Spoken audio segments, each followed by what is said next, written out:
Banjara Hills division road number 12 PNB Nagar division 93 में तरक्याती कामों का मेयर गढ़वाल विजयलक्ष्मी के हाथों इख्तिताम अमल में आया। इस मौके पर उन्होंने सीसी रोड, वाटर लाइन और सीवरेज लाइन का संग बुनियाद रखा। इस मौके पर एनबी नगर सदर रामलू, मोहम्मद समद, श्रीकांत, श्रीनिवास, मोहम्मद मजीद, फारूक, रवि और दीगर टीआरएस कायदीन मौजूद थे।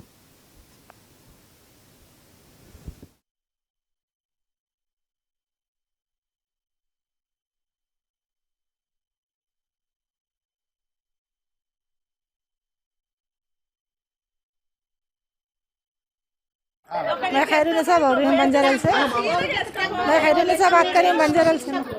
बंजारा गयात डालने के लिए आए थे। हम लोगों को क्या तकलीफ कुछ भी नहीं है। अब ये लोग इनका हुकूमत आए जब से, केसीआर साहब का हुकूमत आए जब से हमारे को सब डेवलप हो रहा, सब हर चीज़ से भी हमारे को तजुर्बा अच्छा फायदा हो रहा। लाइन का mayor madam Gadwal Vijayalakshmi sanction करे।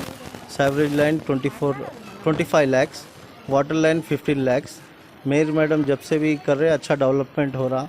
बस्ती दवाखाना और शादी मुबारक स्कीम, कल्याण लक्ष्मी, हर स्कीम से अच्छा फ़ायदा हो रहा। हम लोग को सबको बहुत अच्छा डेवलपमेंट हो रहा और भी आगे सब केसीआर साहब की पार्टी को कायम रखेंगे।